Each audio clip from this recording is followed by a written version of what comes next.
Hey guys, thanks for tuning in to yet another video in my backyard. Next video should be from the shooting range, but I wanted to make this video today to discuss a topic that is important to understand before I make a video review of this.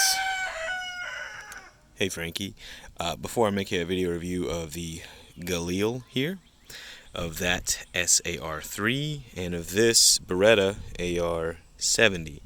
Not a 7090, but an AR-70.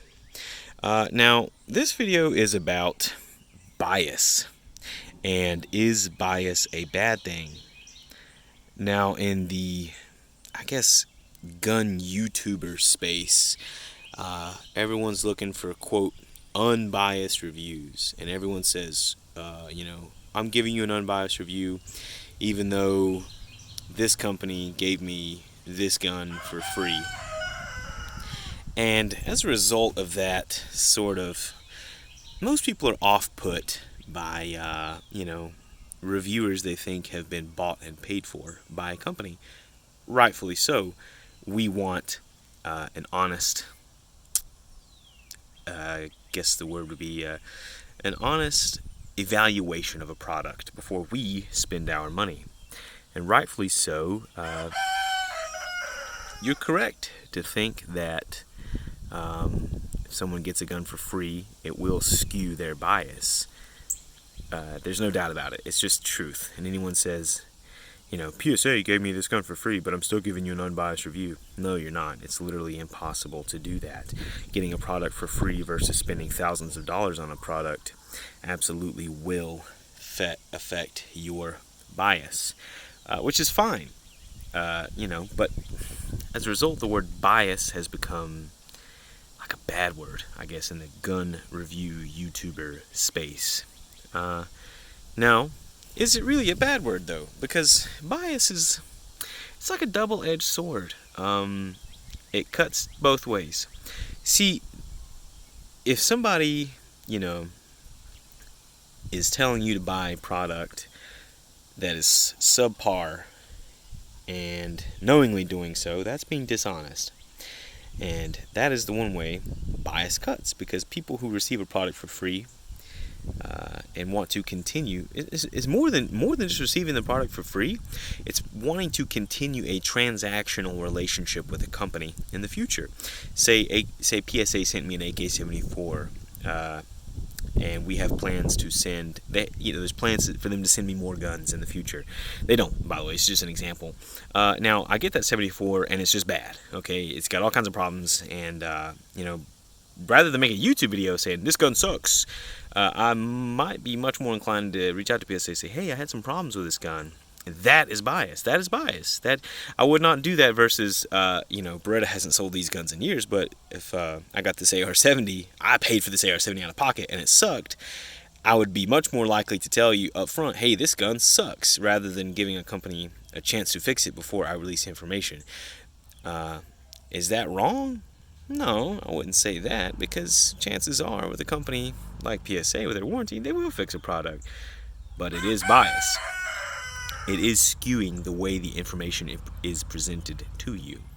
Now, the other side of bias is that bias makes things interesting. Because if I were to give you a completely zero bias, like a totally unbiased review of this Galil Rewelt, you know what that would be? That would be me saying, this gun weighs X amount. This gun is made out of this material. This gun feeds from a 30 or 50 round magazine. This gun fires this cartridge. This gun was designed by this country, utilized by these countries. And those, there's value in that, for sure. And history is unbiased. Just kidding. No, it's not. It's written by the victors.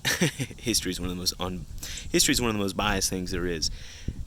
But gun history tends to be objective. It tends to be unbiased. Like, for instance, we all know Galils are Israeli, right? And while they're not the only country that ever made them, it's an Israeli design. We know this is a Italian design. We know that's Austrian. We know that's largely a Russian design copied by the Romanians. This is copied by this is a Finnish design copied and improved by the Israelis, and this is an Italian design that's also largely a ripoff of an AK. But you all know the history of an AR-70. I don't want to get too off on that tangent. But my point that I'm trying to make is that bias makes things interesting. Because me just giving you a video on the technical specs of this Galil, like I said, has value. But it's not interesting. It's not like, 100 different people can give you the same exact technical specs of this rifle. But you're not going to watch 100 videos of the same exact technical specs of a certain rifle, right? That gets boring. After 2 or 3 videos, you've seen it presented a couple different ways, and you know it. You know the specs, and it's not compelling to watch. It's not something you want to spend time to watch. What you might be interested to watch is, what do I think of this Galil versus the AR-70? Or what do I think of the AR-70 versus this SAR-3? That is a bias. I will have a preference between the 3 of these rifles, and no matter which of the 3 of these rifles I shoot, I will have a preference to one, therefore skewing me to prefer one over the others. That is a bias. Now, moving on to another example, frankly, a personal bias makes things interesting to watch because, guys, Garand, for instance, does not have my bias. Me and Garand have different experiences with firearms. So my experience, my bias is different than his. And some conclusions that I might draw while shooting and handling the Steyr AUG are not necessarily conclusions that he will draw. And they're not necessarily conclusions that you will draw. And if you never hear my opinion on the Steyr AUG or the SAR-3, especially if you never get one in your hands, you might never gain that little bit of insight, gain that little bit of knowledge, that novel information that makes firearms interesting to me. Maybe it does to you. Maybe you are maybe you're a collector, and you like seeing a bunch of different guns on my channel. And I love bringing you different guns. I love seeing different guns, shooting different guns, and experiencing different guns. Or maybe you are a hardcore, dyed-in-the-wool bullpup fan, and you only subscribe to my channel because you see Steyr AUGs, or you see a Steyr AUG on it regularly. That's a bias. Is that wrong? No, it's not. My bias may appeal to different people. It may be off-putting to some people. It's just the way it is. I think as the gun YouTube scene should stop treating bias like a bad word, because in some cases it is. In some cases it's not. It's nuanced, I think. Really, bias makes things interesting, in my opinion. For instance, I love Jeff Gerwich's channel, Modern Tactical Shooting, or Modern Practical. Modern Tactical Shooting. You should subscribe to that, because his bias is he's spent, time overseas as a special forces operator. It gives him insight. It gives him a bias, whether he knows it or not. Me and him are not going to think the same thing about this Galil. Why? Because he carried an AR-15 for multiple tours in combat, in a combat zone in Afghanistan, Iraq, used an AR-15 in combat. I've never done that. And so when I shoot this Galil, I'm going to see it differently than he is. And so on and so forth with every YouTuber or everybody that you might watch. For instance, Mishako, you should, if you're not, I'm sure you are subscribed to his channel, but if you're not, you should. He has a different opinion on SAR-3s than I do, I'm sure. And I know, for instance, the Steyr AUG. I really enjoy this gun. It's actually my favorite rifle for shooting that I have. And a lot of people don't feel that way. Why? Because they might be shooting primarily night vision. They might be shooting at night. They might, want to do more suppressed shooting rather than unsuppressed. I don't shoot suppressed. Not that I don't want to, I just haven't got a suppressor. But, so a lot of people who, approach shooting differently, it gives us a bias. It makes, frankly, I guess in short, it makes things interesting.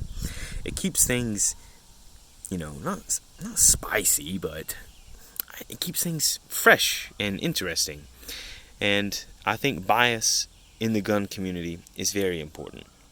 Because if we were all just chasing the fastest split times, if we were all just chasing the best on-the-clock performance, we'd all be running Glocks and AR-15s. And, that gets kind of boring. If we all, just hated AR-15s and just had to have 5.56 chambered AKs, well, then we might all be looking at SAR-3s or Galils. And, while interesting for a time, it gets boring. So, I guess that was a 10-minute video of me telling you that I don't think bias is a bad thing.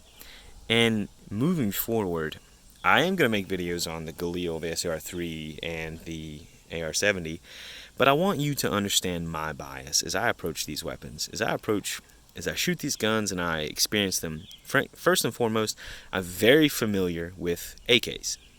That's been the type of rifle I have shot the most in my life, by far. I bought my first AK before I bought my first car. That was the second centerfire rifle I ever bought myself, was a Zastava InPap. The first one was a Mosin. Surprise, surprise, it was $79, and I was a senior in high school. That's what I could afford. But the second one was a Zastava AK, and I've had some form of AK pretty much ever since then, over 10 years now. And as a result, I'm very familiar with them. It's what feels like home to me, I guess you could say. Now, a Galil, similar but different. So as I shoot and appreciate this Galil, it's gonna be different than an AK. And I'm going to approach this as somebody who's very familiar with AKs, AKMs, AK-74s. Same with this SAR-3. I'm going to approach this as somebody who is very familiar with AKs. And same with the AR-70. And same with the AUG, in fact. That's why I actually prefer that lever style safety over the stock mag, the lever style mag release over the stock mag release. It's much more familiar to me as somebody who is used to using AKs. So that's my bias. I like AKs. They're my favorite type of rifle, and if I had all the money in the world, I'd focus first on collecting AKs. But yeah, I hope you guys have enjoyed this video, and if you would, let me know in the comments what you think, what you want to see. These rifles, the Galil, the SAR-3, and the AR-70, are not mine. They were provided to me by a personal friend, very generously. Thank you, Bathtub, if you're watching. Thank you. But yeah, let me know what you want me to do with them. And thank you, guys. I appreciate it. And it's kind of cliche, but do stay tuned, because videos coming on these 3 interesting rifles very soon.